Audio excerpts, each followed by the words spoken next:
Where's your playlist taking you? Down the highway? To the mountains? Or just into daydream mode while you're stuck in traffic? With over 4,000 hotels worldwide, Best Western is there to help you make the most of your getaway, wherever that is. Because the only thing better than a great playlist is a great trip. Life's the trip. Make the most of it at Best Western.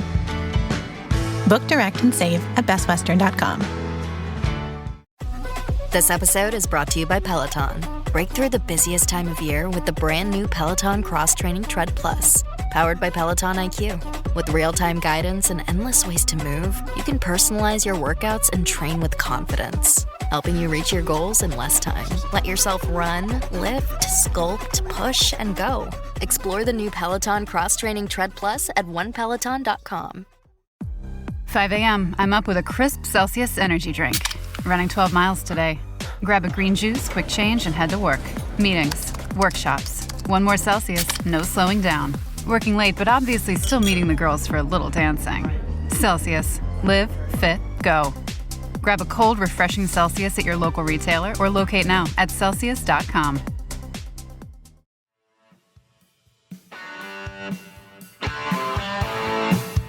You're listening to Achtung, Millwall, broadcasting from the beautiful South Birmingham. Accept no substitute. Hello, dear listeners. Welcome to Achtung, Millwall, number 830, if you're interested. This podcast began 14 years ago. Incredible. First as the Millwall Hangover, famously, with my co-host at the time, Ant Meads, now long gone.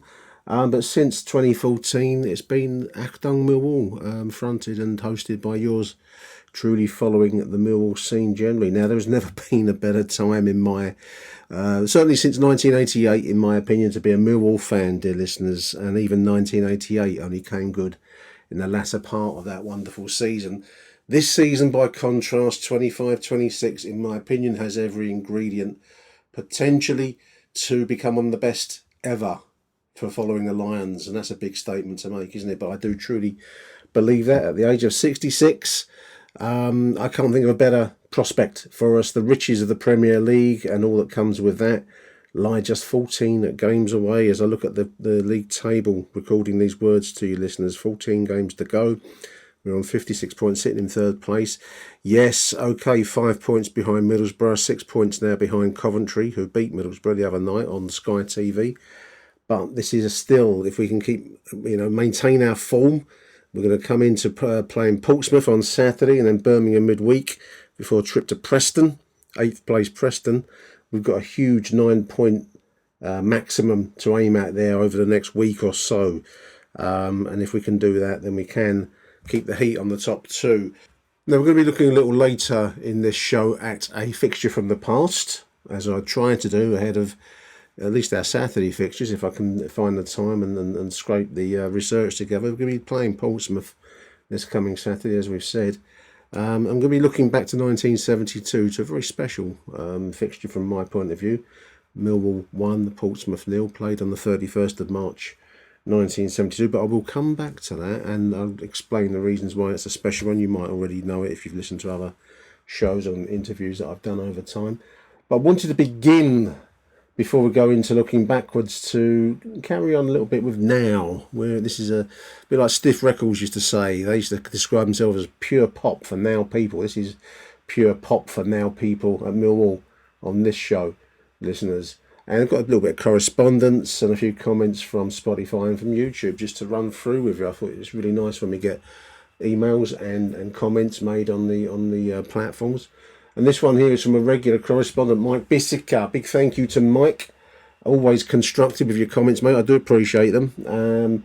Sometimes, he'll pull me up on shows and sometimes he'll praise. He's praising some of the correspondence that we have, our voicemail correspondence. He likes Bill Slack. I always like Bill Slack stuff. It's always got an arch kind of positive yet humorous quality, something that I've always tried to do my best to capture on these podcasts over the 12 years that we've been running now.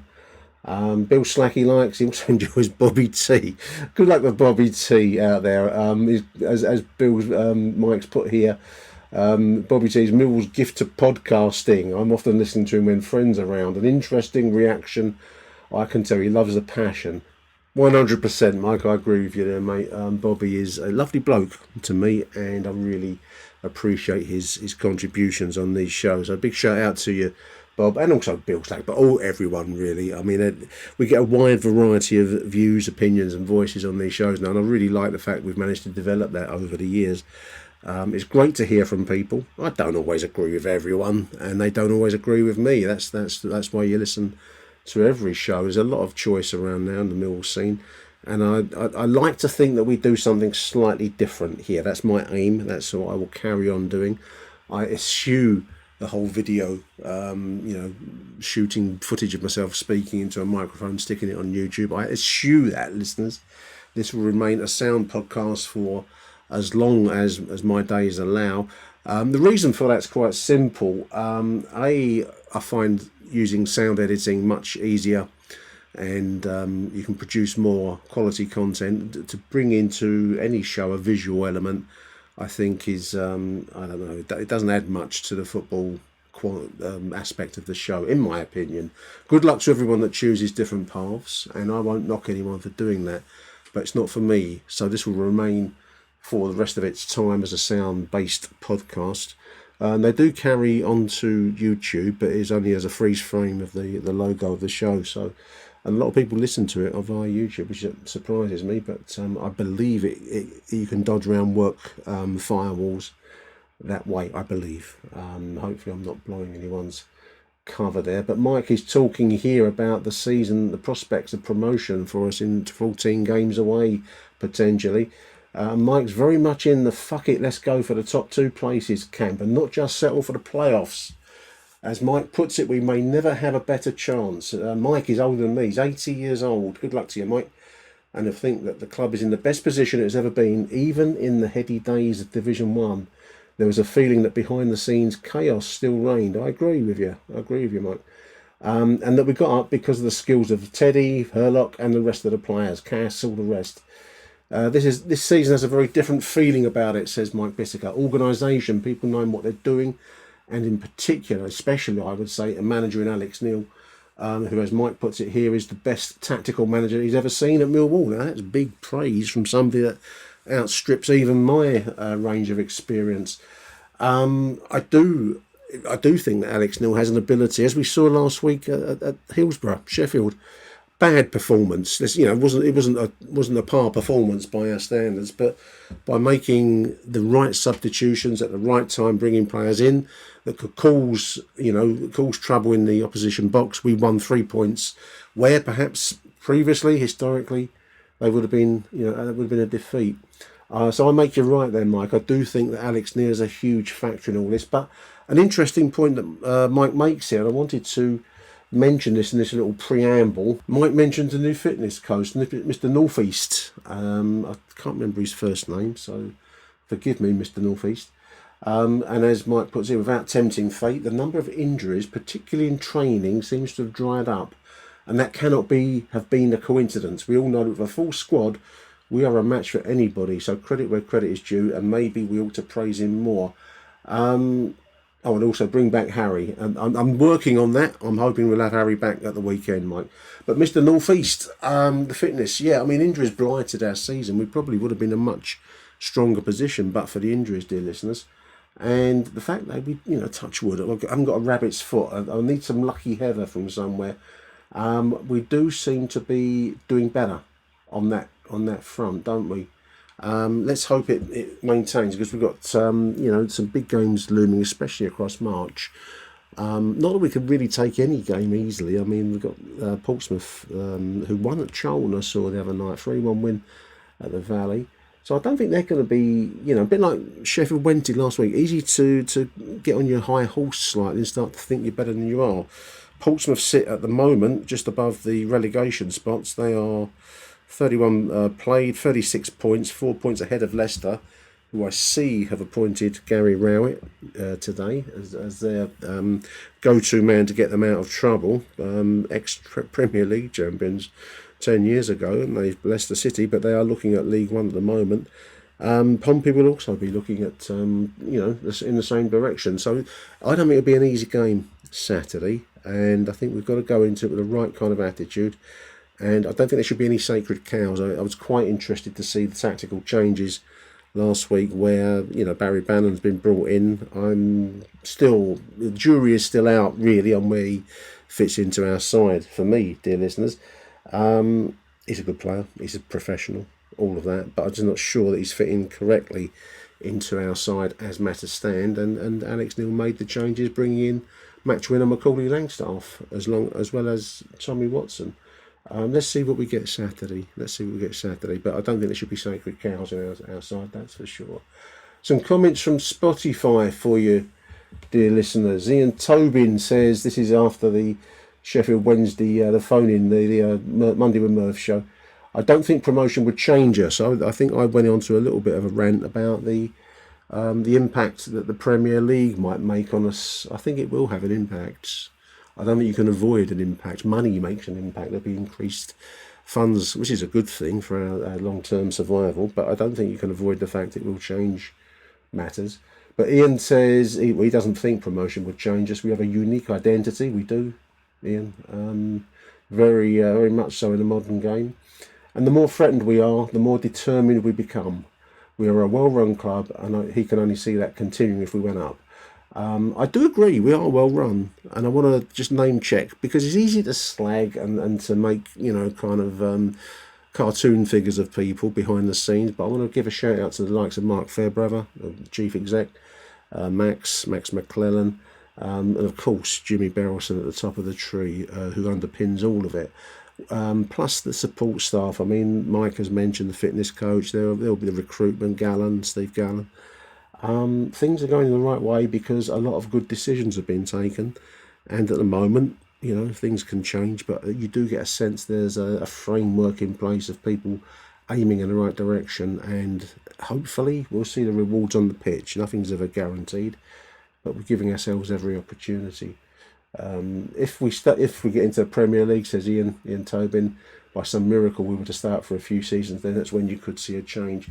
I think what strikes me with the Premier League, and Wrexham aren't a Premier League side, though they aim at it, but I remember feeling it very much when we played Tottenham in the Cup a few years ago, under Neil Harris. The global nature of interest in the Premier League is quite incredible, listeners. We've tended to evade it a little bit at the Den, although we do get a lot of international fans as tourists, but I think half of that is a bit like the... in the old days, people would go touristic to Bedlam Hospital to see the antics of the lunatics. I think there's a certain sense that if you're in town and you've got a Saturday afternoon spare, why not go down to the modern version of Bedlam at Zampa Road and see what you can see. So that's my take on it. But I'm being a bit cynical there, listeners. I apologise.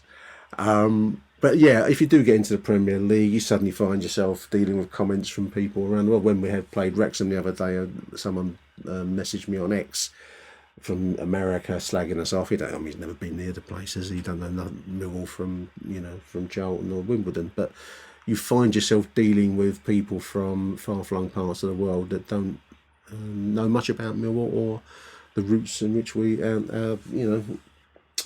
sit. So I do think there will be an impact, certainly a financial impact for the better, but I don't think we can hide from the fact that it will leave its mark. Whether it will change us, don't know. We'll see. But all good. Sean Campbell speaking after the Wrexham 0 Millwall 2 show says that was a big fucking result, and I'll make you right there, Sean. Big result that. In the last few seasons, we don't win these kinds of games, and the ones that really mean something. 6-point cushion is given us now, and he's glad that appears to be changing. And he'd start Bannon, which would be at Sheffield the other day, which he wasn't terribly effective. Whether that was the soap opera Sheffield Wednesday thing, I don't know. It's going to be interesting to see if he starts Saturday, and if he does start, whether he makes an impact, because that's the only reason to put Barry Bannon into our Millwall side, is that he's got to come in and make an impact. And Sean, after the Sheffield Wednesday game, talking about Max Crocombe, says every goalkeeper in the world makes mistakes, and without their mistakes, every game will be 0-0. That's true. That's true. Spotify comment, David Halton, talking about the Sheffield Wednesday game, big shout out. Thank you, David, for the comment. Says he felt it took us to go a goal down before we started playing the way we can. Aided and abetted by good substitutions. We've mentioned that yet again by AN. I wonder if we were too negative approaching the game. I don't know. I think they were decently organised defensive side, Sheffield Wednesday, to be fair to them. We paid Sheffield Wednesday too much respect. Crocombe versus Anthony Patterson is a proper tough one. Aren't we lucky to have such a problem? Yes, I agree. Personally, I'm happy either way. In Alex Neil, we trust he gets paid more than us. Anyway, he does indeed. And Ian Tobin, just another comment, doesn't think we were too negative, maybe nervy at Sheffield last week. We got into a lot of good first half positions, but it was the final ball that was letting us down. Yeah, I mean, I think there was a certain nervousness. We are unusually high in the table. We're not used to it. We've got to get used to it. I think Alex Neil a couple of times on his interviews has said that this dealing with pressure is part and parcel of life at the top. And if this is where we aspire to be, and we do aspire to be there, then we've got to get used to it. And that goes for the players and the crowd too, dear listeners. Interesting times. There's a couple of other points here from David Banks. Big shout out, David. He compares. I asked quality midfielders to compare with the evident skill of Barry Bannon, and he's asking me to do a comparison with Alex Ray and Etienne Verviers. Two great players there, David. Ex-Peckham Forest Hill, now Broadstairs. Big shout out, David. Alex Ray was a wonderful player and direct, hard and fast and powerful, and every time you got the ball to Alex back in the early 90s you were expecting something to happen. Etienne Verviers is probably the closer comparison perhaps, because he was a more elegant player, very good player, kind of came in from nowhere, whereas I think Bannon has been around the scene for some time, isn't he? But Etienne is probably the closer rather than Alex Ray, who I'd put as a more direct power kind of player, whereas Etienne had a kind of an elegance on the ball, which I suppose I do see. I mean, some of the flicks and moves that Bannon was playing, on Saturday and the week before, home to Sheffield United, wasn't it? Yes, I mean, I think sometimes his vision is running ahead of where other players around him are running. That will hopefully come in training, as I think Jay Thomas said on one of my recent shows. That will come in training. Final comment from email. This one's from Steve Block 2. He wanted to say thank you for doing the show about John Seaman. He was a great player in the 70s. Listeners, younger fans, do have a listen to that one. Johnny Seaman, great player that really pulled us out of trouble on occasions. Steve says he started going as a 12-year-old. His first game was in 1972 against Orient, aged 8, but didn't go regularly till he was 12 in 1976, and he remembers the 3-0 thumping of Chelsea. That was a wonderful season, Steve, and that was a wonderful fixture. That was probably the first big game that I'd ever been to. I started going in 72, and I will revisit that point later on in this show, actually. When I talk about the Portsmouth game 1972, that was my first ever game, dear listeners. But certainly the Chelsea 3-0 win was the first big den occasion. First time I saw what you might call it, leave it as a tasty fixture, listeners. We don't delve into that side of Millwall life too much on this show, but you know what I mean. It was a tasty fixture, so that opened my eyes up as a 15-year-old at that time, because the first time I'd seen a big game at the Den. Until then we'd been Division 3, Division 2 level, so you don't really see that kind of stuff. It wants to be about Sheffield Wednesday away, but I'm a little bit late for that one there, and the potential roles of our January signings. I mean, Bannon have explored already. He's a skillful midfielder. I do think he's probably better placed deeper, but that's going to bring him up against Billy Mitchell and Casper Denor. Do you drop Billy or Casper, listeners? Because in front of them, I'm quite happy with Negley in this number 10 role, is it called? I don't know. Number 10, Femi Aziz on one side, and increasingly I'm loving what I'm seeing with Tommy Watson. So where does Barry fit in? He's going to fit in somewhere. You're going to have to make a really hard choice between Billy Mitchell, Casper Denor, and or Barry Bannon. Which one would you go for? Who would you drop, listeners? I don't think I can make that choice. That's why I'm not so sure. Whether he's an impact sub, I don't know. don't know. It's going to be interesting. And Steve just closes out. He was leaning towards Langstaff, who did indeed prove to be the magic man on last Saturday instead of Bannon. That was the substitution, Steve, and Langstaff produced a finish of finishes, didn't he? That was a brilliant. I don't know how he did it. I mean, we've raved about it in the previous show that I did with Merv, and the way it was finished was a thing of beauty.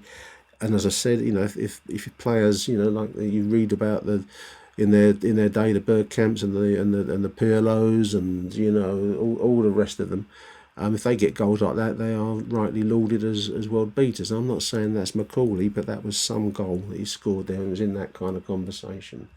We can dare to dream for promotion, says Steve. I'm with you there, mate. With you 100%. I want to say a big thank you to everyone who's messaged me and emailed and left messages on Spotify and YouTube. I do try and do a little catch-up show like this, so do keep them coming. Always welcome. And we're going to take a very short break now, and I'm going to come back and talk to you about the very first time I ever went to Millwall, 1972. Stay tuned. We interrupt this program to bring you an important Wayfair message. Wayfair's got style tips for every home. This is Styles McKenzie helping you make those rooms sing. Today's style tip. When it comes to making a statement, treat bold patterns like neutrals. Go wild, like an untamed animal print area rug under a rustic farmhouse table from Wayfair.com. Arr, fierce. This has been your Wayfair style tip to keep those interiors superior. Wayfair, every style, every home.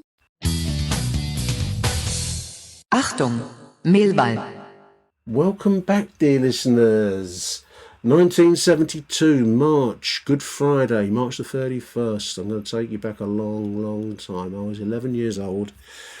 And mates in Castlecombe School, which has now been renamed. When your school gets renamed, incidentally, listeners, it feels like a bit of a personal affront. I noticed that the Castlecombe School that I went to as a kid in the Mottingham estate has now been renamed a much more posh-sounding Elmstead Woods School. Elmstead Woods is the divide between our council estate and the posheries of Chislehurst and the expensive houses owned by people rather than rented from Bromley Council or GLC actually back in the day. Anyway, that's another podcast probably. So mates of mine, I love football. Used to watch all the big teams on telly, Manchester United mostly, Liverpool, all the ones that were on big match, Arsenal, Chelsea. And he said to me, did I want to go to football? My mate Yarksy in class one day, and he was always full of ideas. We finished up going to Saturday morning pictures up in Eltham as well, but that's the subject of another podcast as well, Flash Gordon, if you're interested. He said, I want to go football. I said, yeah, well, cool, I'll go football, Nearest club to us was actually Charlton. That was just a relatively short bus ride away from Mottingham. But no, Yarks mentioned Millwall, who were going well in Division 2 and in fact were looking for promotion, he told me. I didn't really know much about this club. I'd heard of Millwall, of course, but I didn't know much about them. So I said, yeah, I'll go. And me and Yarksy and a couple of mates took off at the age of 11 up to Elmstead Woods Railway Station. We jumped on a train, trundled across South London into New Cross, walked across, there was derelict houses, really, slum clearance, I suppose you'd call them. It's where Fordham Park now stands at New Cross, for anyone that knows the area. But that was all once a series of streets. The Dewdrop Inn is still there, the remnant. I can remember walking past that. So I was a little bit wide-eyed. I was a little kid from, the suburbs, really, coming into inner London. Walking past houses that were... One thing that always struck me was that the houses were being cleared. They're going to be demolished, and in time the park will be created there. But they used to have chalked up notices saying gas off. I thought, why would you turn the gas off? Of course, it was to prevent squatting. And they would smash the toilets as well. There was another site I remember seeing smashed toilets so that people couldn't use their premises. Anyway, I've digressed, listeners. So that was my first trip along Coldblow Lane, under the arches, the dripping water through the railway arches, the jagged glass set in Wellings' scrap metal dealers. It was like something... It was a real, trip into what felt like a slightly Dickensian world from the leafy suburbs where Mum and Dad had moved us out from Bermondsey when I was quite young. So to come back there, I think probably bewildered my family as to why I fell in love with this club at the Den. And the first game I ever went to see, the game that really turned me on to Millwall, if you want, was this 1-0 win over Portsmouth in 1972. I have mentioned this a few times, one way and the other, so I'm going to apologise if you've heard of this before, but then I'm going to withdraw that apology because it's one of the pleasures of getting old is you can repeat yourself. So first ever game 54 years ago, my first ever game. How about that, dear listeners? The team in this 1-0 win, under the management, of course, of Benny Fenton, that would take us achingly close to promotion in that first season. Brian King in goal, backline Brian Brown, Harry Cripps, legendary figure, of course, Alan Dorney, Barry Kitchener, Dennis Burnett, Barry Bridges, Derek Smethurst, Gordon Bolland, Frank Saul and Doug Alden. Unused substitute was Eamon Dunphy. So the starting 11 finished the game. Only goal scored in the 54th minute by Barry Bridges, and I can remember very, very well one of the reasons that made it an impact on me was standing right down the front of the Coldblow Lane end, because when you're kids, that's what you do, you want to get right down the front, don't you? Right behind the goal.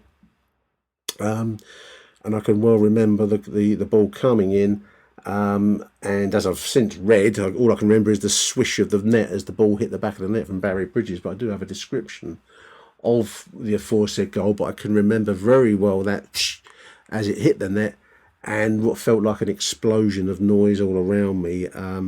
I think one of Danny Baker's quotes in his book, Going to Sea in a Sieve, I think it is, but he describes the sensation the first time you're at the Den of like being plugged into the mains electricity, the national grid, or some quote around being plugged straight in and the electric, rampaging through you. That's how it felt for me in that moment, because although I knew that Mill were doing well, it was one of the reasons why we went to be the glory hunting, I suppose, as kids, weren't we? Trying to latch onto some success. But yeah, there was that sense of anticipation. So when the goal went in, and what was apparently a tense game, there it was, 2 points it would have been back then, and another step closer to the dream of promotion to the top flight. It would all come to heartbreak in the end, but for the moment at least, that dream was on, a bit like ourselves now. We're going to play Portsmouth again on Saturday. So I thought I've mentioned this game many, many times, one way and the other, but I thought it made a nice circle of life, so to speak. I do have a report for you from the Daily Mirror. This is dated Saturday, April the 1st, April Fool's Day, next day. Bustling Barry bridges a gap. Nigel Clark reporting from the Den. Millwall 1, Portsmouth 0. Barry Bridges blasted Millwall to the top of the second division yesterday and ended his personal 3-month goal famine. Bridges, who last scored on Boxing Day, got the goal that meant so much to Millwall in the 54th minute of this mess of a match. I don't really remember much about the game, listeners. And also I was right down the front of the Coldblow. You can't really tell much about the pattern of a game from there, but I was only a kid. Only 11 years old at the time. Goalkeeper Brian King sent a gigantic kick deep into Portsmouth territory, so Route 1, and the ball bounced high over the head of fullback John Collins. Bridges was past him in a flash and volleyed the ball viciously inside John Milkins' near post as the goalkeeper left the narrowest of gaps. It was as big a relief to a crowd of close to 22,000. Yeah, it was a big crowd that day. As it was to Bridges, who took the congratulations of his colleagues with arms raised in rapturous delight. Before then, Portsmouth had reduced Mill to an uncertain, careless side with little skill or strategy. I don't remember that. Mind you, I would be very easily impressed, listeners, to be quite honest with you at that age. Portsmouth had operated a cunning offside trap that continually frustrated Millwall, and 1 minute from time came so close to an equaliser. Substitute Tom Youlden moved up to meet a free kick and saw his header from 6 yards brilliantly tipped over the bar by Brian King. Brian King still very active around the Millwall scene. He was a great goalkeeper, listeners. One of the first memories I have is of King being this kind of huge figure in goal, a bit like Barry Kitchener, but Brian King was an England-rated goalkeeper. I think he travelled with a couple of England squads, never actually got capped, but that was his level. And this was a great save right on the 90th minute. Bridges' goal gave Millwall the boost they needed as they face a final run into promotion with 5 of their remaining 7 games away. Said manager Benny Fenton, if we can get a point a match from these next 3 games, I'll be well satisfied. Frank Saul did well in his first game for the club as a stand-in for the injured Derek Possey, who also misses today's game at Fulham. And that's the report. It would end in heartache and heartbreak, and that was another memory. So it's a strange baptism of fire in a way as a Millwall fan. As a kid, you just take things for granted. I hadn't really absorbed until I was older how much the tag of being the only London club that had never played in the top flight, how much it dug into the souls of Millwall fans. I knew it, but I didn't feel it. I'm sure you can understand that as a child. And it wouldn't obviously be till 1988 that we'd finally banish that particular tag. But yeah, from that point onwards, I think I probably called myself a Millwall fan. From that moment onwards, I would go back. I remember going to Hull City afterwards, and then the very final dramatic fixture, 2-0 win over Preston, covered on the big match. Before the unfolding news of a midweek fixture, none of the final day's fixtures were played out as and when they happened. So Birmingham had a late final chance to overturn Millwall and push us out the top 2 promotion spots, and that's how it all finished. That's been mentioned many times, but there it was. It was quite a dramatic way to start your Millwall supporting career. Little did I know that I'll still be doing and talking about it 54 years later. But that was my first trip with mates. Wouldn't do that now, would you, listeners? Wouldn't send your 11-year-old out with a group of mates to cross South London, walk through the heart of darkness, and then come home again maybe later that night after being at the football all afternoon. But that's what we did, for better or for worse. I think for better, because you do learn a certain self-reliance, but I'm not sure I'd let my kids do it, so that's hypocritical of me, isn't it? I bet you're hypocritical like that too, dear listeners. But you know the debate that I'm talking about. I picked out a few names. Barry Bridges, scorer of the first goal that I ever saw at Millwall. Barry John Bridges, a striker, played 82 games for us, 27 goals. These details are taken from Neil Fistler's wonderful A to Z book, listeners, as always. Born in a place called Horsford. I don't know where that is. I'll have to look that up. Horsford, 29th of April 1941. His career took in Chelsea, but joined them on their ground staff. These are different days for professional footballers. Member of their ground staff, then became a professional player with them, July 1956. Birmingham City, moved there, 58. QPR, 1966. Millwall for 40,000 in 1970. Then after us, he'd move on to Brighton. South African football, Highlands Park, Bexhill Town, St Patrick's in Ireland, and managed out at Sligo, Dereham Town, Kings Lynn, and Horsford. Horsford must be in East Anglia. I'm going to guess the little biopic here from Neil. England international Barry, yes, he won 5 caps for England, kids. Helped Chelsea to win promotion from Division 2 in 1963. Arriving from QPR 2 years after Mill tried to sign him from Birmingham.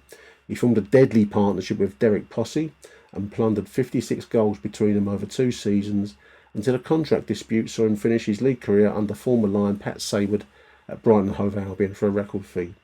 After football, Barry ran a hotel and boutique in Sussex before returning to his native Norfolk, so he's from Norfolk, where Barry ran his grandfather's farm and a milk round. He sold both businesses to buy a paper shop, which he ran until retiring. Now, Neil's book was published a few years ago. I thought I'd do a little bit of research into Barry, and there's a really nice story dated 2023. So after the print of Neil's book, but do have a look. Barry Bridges, Millwall, or England. There's an article on the BBC website. I think it's their East Anglian, BBC Norfolk station. Barry Bridges, caring for children with disabilities beats playing for England.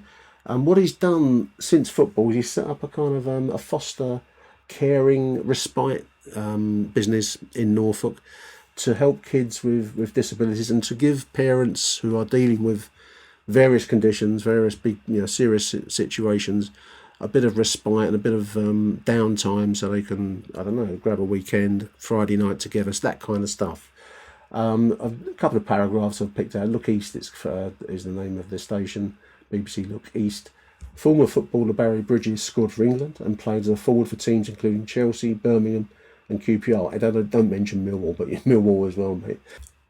However, although he's proud of his achievements on the pitch, it's not the part of his life that he's delivered the most satisfaction. He says, I don't underestimate what I've done as a footballer, who now lives in Barry Bridges, now lives in Norfolk. But it's just as important that Tilke describing his post-retirement role providing respite care to parents of children with disabilities. He says it's the greatest thing I've ever done. I know firsthand what the author of this piece says, I know firsthand just what it means to be on the receiving end of the kind of respite offered by Barry and his wife Megan, because for a 5-year period they cared for our son William, who has epilepsy, autism and severe learning difficulties. And the piece goes on. I'm not going to read it all, but I thought that was just a wonderful post. You know, there's obviously the business stuff that Neil's described in his biopic there, but to go on and to set yourself up looking after kids and get so much satisfaction, which is evident when you read through the BBC piece, it's really, really heartening. I will stick a link in there because I think it's admirable, and it's a side of a player that is notable for me because he was, like I've just said in this show, scorer of the first goal I ever saw at the Den, led to a kind of a lifelong link, which I mightn't have otherwise ever have had. So I just think it's a wonderful way to conclude a playing career, and rightly proud of what he does. And I take my hat off to Barry Bridges, great man, Mill player and a great man. Move along, listeners. I picked out Brian Brown. I don't think he often gets mentioned on any of these shows. I can't remember talking about Brian Brown very often. If I have, apologies, but I don't remember it. Brian David Brown, right back, alongside Harry Cripps, he formed the back line, the right back positions, left back positions, Cripps and Brian Brown. When I started going for the first few years, that was, Brown, Dorney, Kitchener and Cripps was the back line settled. He's a good player. 211 appearances for Lions across 1968 to 75. Just 5 goals in that time for Brian. Born in Shoreditch, 1949. He played with Chelsea before joining Millwall in March 1968, then retiring through injury in 75. The biop says Shoreditch-born fullback Brian was a free transfer capture from Chelsea as the successor John Gilchrist, but he made only 12 appearances in his first full season at the Den, and never present in the Millwall team that narrowly missed out on promotion in 1972, which we've been talking about. Injuries then took their toll before he called it a day in 1975 after assisting at Dartford FC. He went into the licensing trade and became mine host at the Magnet and Dewdrop Public House on the Isle of Dogs, and then after that worked for the Royal Mail in central London. The Magnet and Dewdrop no longer exists. When you do these kinds of shows, you often find yourself going off on tangents. If you've got a brain like mine anyway, listeners, you find yourself seeing a name thinking, oh, what was that all about? There are pictures of the Magnet and Dewdrop online, but it's now been turned into a block of flats. You'd never know it was a pub, to be honest, although the shape of the curve of the front of the old pub is still evident. If you want to have a look, that was Brian Brown's old pub. It's now a block of flats down near West Ferry Road, near the original origins of the club in a way, but he ran that as a pub after the game, and the pub is no longer in existence, but the building certainly is. So do have a look. That's the Magnet and Dewdrop Inn. Very unusual name. It was considered, apparently the name was considered a pun of some sort. I've been trying to work out what the pun is, the Magnet and Dewdrop, but I can't work out. It's near Mast House Terrace, Mast House at 194 West Ferry Road. Final player I've picked out from this little list, listeners, is a very famous picture of Gordon Bolland with his afro-style hair. A good player for us. Easy, he's become a bit of a jokey figure because of this famous picture of him with his kind of, he's got naturally curly hair and he's allowed it to grow out, as was the style at the times. I just thank Christ that most of my pictures have disappeared into a maelstrom of various divorced houses and ejections over the years, because I've got equally embarrassing haircuts from that time, but I was just a child. That's my excuse. Gordon Bolland from Boston in Lincolnshire, played for Millwall from 1969-75, 244 appearances for 62 goals, very effective striker. He came to us via Chelsea, Leyton Orient, Norwich, Charlton briefly, then bulk of his career spent at Millwall, before ending his career managing at Boston United. I think I read he became a sales manager for an accountancy firm, surveying firm. It was famously won the Match of the Day Goal of the Month award in 1971 with a goal against Bristol City. Scored some crucial goals and a very effective player. Played alongside at Chelsea Peter Bonetti, Ron Harris, Terry Venables and Bobby Tambling, so some big names. And he was a very effective striker for the Lions, and those numbers say that really 244 appearances, 62 goals for Gordon Bolland. Final one, just before I close, listeners. Pompey. Ever wonder where we get the name Pompey from? I do. Portsmouth, Pompey. So I thought, just to close out the show, I'll have a look. And the answer is, there is no answer. There are various theories, so you can take your pick from these. The one that I favour most is on naval chance, Portsmouth being a naval town. There was an abbreviation of Portsmouth Point, which is a naval landmark just outside the harbour. Portsmouth Point, often written in the naval charts as P.O.M.P. Pompey. I think that sounds favourite. There are others. Pompey's Pillar, apparently, when the Royal Navy visited Alexandria, they climbed up the Roman figure Pompey the Great, his pillar in Alexandria, and became known as the Pompey Boys. HMS Pompey, a captured French ship stored there. Naval pomp and ceremony. Pompey firemen, local firefighters, known as Pompey in French, exercised on South Sea Common. Agnes Weston's suggests that the story of 1900s. A legend suggests a sailor shouted "Poor old Pompey" during a lecture by Agnes Weston regarding the death of the Roman general Pompey, which was later adopted by the football crowds. That sounds the flimsiest. I'm going to go with the naval chants. Portsmouth, P.O.M. P. Pompey. That's my choice. But listeners, take your pick as to what you think the origin of the word Pompey is. I'm going to call it quits there, listeners. I've rapided now for 40 minutes as a lead-in for Saturday's game. Fingers crossed for 3 more points from me, Nick Hart. Thank you for listening. If you're still with me after all this old nonsense, do tune in for the next edition at the weekend. Until then, from me, Nick Hart, it's Arrivederci Millwall. Bye for now. Achtung, Millwall. Who do you want to watch?